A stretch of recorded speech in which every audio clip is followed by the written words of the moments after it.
Bonsoir à tous, j'espère que vous allez bien les amis. Bonsoir à tous, on se fait une vidéo ensemble les amis pour parler tout simplement de ce soir WWE NXT Great American Bash deuxième nuit. Donc ça fait un petit peu, ça fait longtemps que j'ai pas fait ce genre de vidéo les amis et ça fait plaisir de reprendre simplement les choses. Je vois que ça commence à monter, donc je vous félicite les amis. Et franchement, je vous adore, vraiment. Continuez comme ça, likez, commentez, partagez, abonnez-vous, activez la cloche pour recevoir toutes les prochaines notifications. Il y a beaucoup de choses à arriver, il y a des vlogs, il y a des stages, il y a des séminaires qui vont être filmés. Il y a des émissions qui vont être enregistrées également avec mes deux collègues qui sont pas là évidemment ce soir avec moi, les spécialistes du catch, c'est-à-dire Langebeu et Kevin Payne, qui ne sont pas là avec moi ce soir malheureusement, mais ils pensent enfin ils pensent énormément à vous, vraiment, et on pense à eux également. Et du coup, je pense que moi franchement, ça me fait plaisir de faire des vidéos avec vous. Et il y a vraiment aussi des let's play qui arrivent sur la PS4 avec la caméra, donc de retour, des lives de retour, je sais que ça vous plaît beaucoup ça. Il y a des let's play sur des jeux sur la Nintendo Switch, parce que je vais acheter la Nintendo Switch bientôt. Euh, il y a des vlogs également, le vlog va continuer, dont les séminaires et tout ça. Là j'ai un petit bouton qui est chiant, mais c'est pas grave. Donc voilà, il y a beaucoup de choses qui vont arriver, beaucoup de choses. Donc là, on va parler premièrement de NXT Great American Bash deuxième nuit. Donc j'ai la carte sous les yeux. Donc on a premièrement Isaiah Swerve Scott qui va affronter The Rebel Heart, Johnny Gargano. Ensuite on a Drake Maverick. Ah non, on a le retour pardon de Mercedes Martinez qui va catcher. Elle sera là.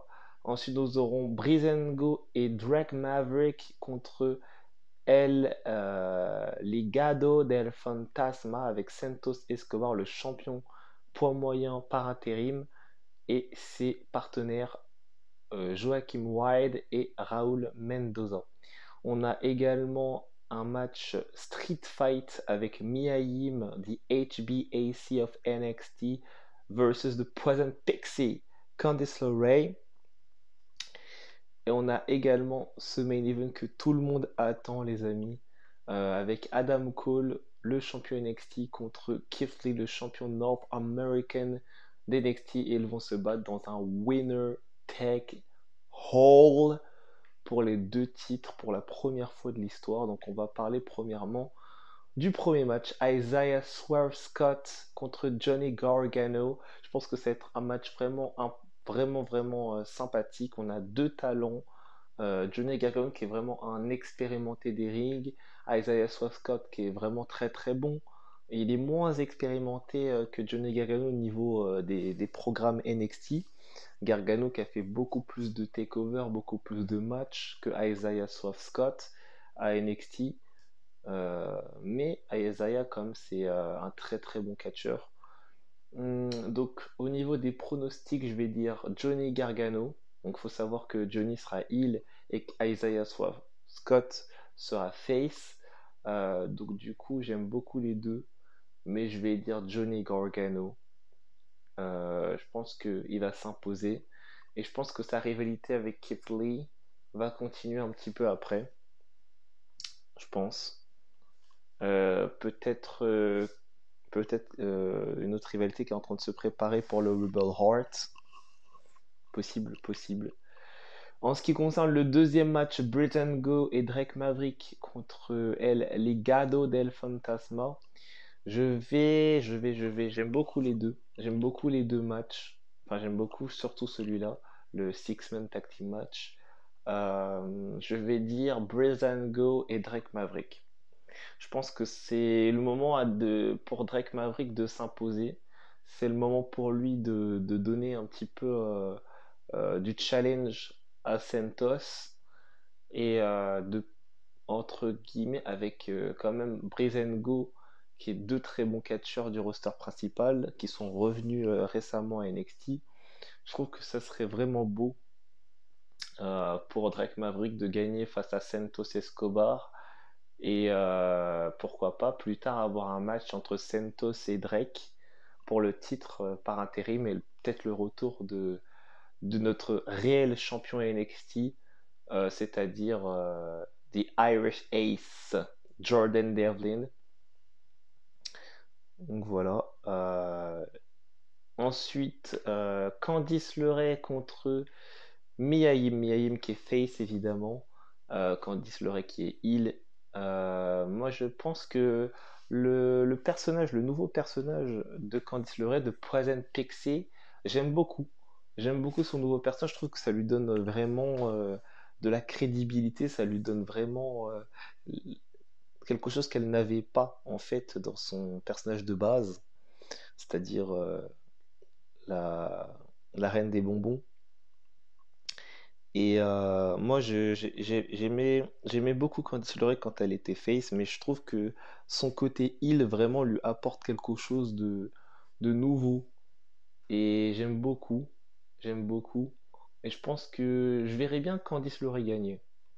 Parce que je trouve que elle a été dominée pendant son début de rivalité contre Mia Yim. Je verrais bien Candice LeRae gagner par tricherie ou vraiment salement. Il n'y a pas d'autre mot avec son nouveau finish, là, son écrasement. euh, Ça serait pas mal. Donc je dirais Candice LeRae pour la lancer vers le titre d'Io Shirai. Ça serait pas mal de battre une grande catcheuse comme Mia Yim. Ouais. Et pour le main event, Adam Cole Baby, le champion NXT, contre Keith Lee, The Limitless One, champion nord-américain, pour devenir le tout premier champion d'NXT avec les deux ceintures, c'est-à-dire le North American Championship et le World NXT Championship pour la première fois de l'histoire. Je pense que euh, pour moi, ça se joue à très peu, mais je pense qu'il est temps que Adam Cole perde le titre. Je trouve que il a fait vraiment son temps. Il a eu. En fait, moi, j'aimerais bien qu'Adam Cole gagne, évidemment, mais je me dis que Keith Lee, il a fait un parcours exceptionnel, vraiment. Un vrai parcours exceptionnel, que ça soit dans les fédés indépendantes comme son arrivée à NXT. Je trouve qu'il a fait une année exceptionnelle. Il a un gabarit exceptionnel, vraiment. Et voir ce qu'il sait faire avec son gabarit, c'est juste hallucinant, c'est juste extraordinaire.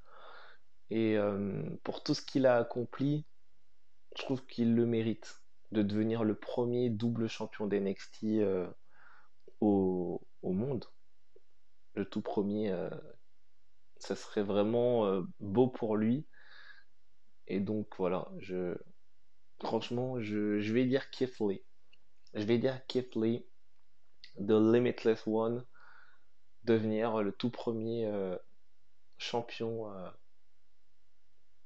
North American Championship et NXT World Championship. Donc je me pose vraiment la question, mais franchement, je vais dire Keith Lee. Keith Lee, du coup. Du coup, ça donne Johnny Gargano dans le premier match face à Isaiah Swerve Scott. Ensuite, Drake Maverick et Breezango pour le deuxième match contre El Legado del Fantasma. Ensuite, je vais dire Candice LeRae dans le troisième match face à Mia Yim dans un street fight match, faut préciser. Et dans le dernier match, dans le main event, je vais dire Keith Lee pour devenir le premier double champion d'NXT de l'histoire. Voilà, voilà. Ensuite, en ce qui concerne du coup le show, je pense que ça va être un très bon show, vraiment. Je pense que ça va être un show vraiment intéressant. Euh, j'ai- Franchement, je pense que il y a moyen de faire quelque chose de beau. Euh, et puis voilà. En ce qui concerne le résumé de Monday Night Raw du 6 juillet 2020. Alors, du coup, on change de show, on change de roster. Du coup, c'est parti. Je vais combiner les deux, je pense, comme ça, histoire de vous faire quelque chose de complet. Du coup, premier segment, On a donc Dolph Ziggler qui arrive sur la scène et dit que le monde entier veut découvrir sa décision. C'était une erreur de lui laisser le choix de la stipulation et il ne va sûrement pas lui révéler sa décision tout de suite. Donc il invite Heath Slater à arriver et Heath Slater du coup qui va expliquer à Drew McIntyre ce qu'il a ressenti, etc., les choses correctement. Et il va claquer Drew McIntyre et ensuite il va obliger Drew McIntyre à l'affronter pour le titre. Et Drew McIntyre qui va gagner ce match dans pas très très longtemps. Il va le battre en moins d'une minute, même pas. Donc victoire de Drew McIntyre. Après le combat, Ziggler n'est pas content de la performance de Slater. Slater le pousse, mais Ziggler le frappe au sol. McIntyre retourne sur le ring et Ziggler prend la fuite. Donc ça. Ensuite, il y a eu un match entre Sasha Banks et Sasha Banks accompagné de Bayley contre Kairi Sane qui était de retour. Du coup, Kairi Sane a gagné par disqualification. Jusqu'à là, rien de très ouf. Après le combat, Asuka entre sur le ring pour frapper Bayley, mais Sasha se relève et amène Asuka en bas du ring pour poursuivre l'attaque. Sane vient en aide à Asuka et se lance en elbow drop sur Banks et Bayley pour les sonner. Donc son finish, le insane elbow, c'était pas mal, franchement c'était intéressant. Ensuite on a le Kevin Owens Show avec Seth Rollins qui nous explique tout son ressenti envers Rey Mysterio, etc., le fait qu'il veut le sacrifier, etc. Et t'as Rey Mysterio qui vient et qui dit clairement qu'il en peut plus en fait de Rollins, c'est que il le défie dans un match High for an High à Extreme Rules dans la nuit du 19 au 20 juillet prochain. Du coup, c'est officiel, Rey Mysterio affrontera bien Seth Rollins dans un match les yeux les yeux des deux catcheurs sont en jeu, clairement. Ça va être très hardcore. En même temps, le thème du show est clairement un show de l'horreur. Donc ça me paraît logique en fait que ça s'annonce comme ça. Et puis voilà, je pense qu'il faut arrêter de dire que la WWE copie la AEW, ce n'est absolument pas le cas. Voilà. Par exemple, je vais parler de Bash at the Beach. C'était un show de la WCW à l'époque. Et la AEW en a repris du coup le nom pour un de leurs shows. Ils ont même pas essayé de le changer. Donc vraiment, vraiment, je trouve que c'est un peu too much quand même de dire qu'on copie la AEW alors que la WWE, ça fait plus de 69 ans qu'ils existent, pardon. Donc c'est juste, enfin, c'est la compagnie numéro 1 aux États-Unis. Ensuite, du coup, on va passer au prochain match avec donc Seth Rollins et Buddy Murphy qui affrontent Kevin Owens et Rey Mysterio, accompagnés de Dominic évidemment. Victoire de Kevin Owens et Rey Mysterio. Ensuite, on a MVP et Bobby Lashley contre Ricochet et Cedric Alexander. Victoire de MVP et de Bobby Lashley avec la découverte du nouveau titre des États-Unis aussi. C'était pas mal. J'aime beaucoup le nouveau titre des États-Unis, étrangement. J'aime beaucoup, je trouve que ça rajoute un petit peu de fraîcheur euh, sur le cuir noir, euh, la grandeur du titre, le nouveau logo qui résume les États-Unis. Franchement, j'aime beaucoup. Moi, j'aime beaucoup. Je sais pas pour vous, dites-moi en commentaire ce que vous pensez du titre des États-Unis, mais moi, j'aime bien. Ensuite, le Big Show et les Viking Raiders, Ivar et Eric contre Andrade, Angel Garza et Randy Orton. On a vu pendant le match que Randy Orton n'a pas du tout aimé que Angel Garza et Andrade s'embrouillent. Il a littéralement attrapé Angel Garza, il lui a prévenu, il a dit si jamais tu t'embrouilles encore avec Andrade, je vais m'assurer que vous relevez pas quoi. Il va leur mettre un peu un kick, etc. Donc il s'est vraiment énervé pendant le show. J'ai admiré voir Randy Orton comme ça, vraiment qui a la rage, qui a vraiment pas envie de se laisser emmerder par des petites embrouilles, des petites engueulades, des petites querelles inutiles entre Andrade et Angel Garza.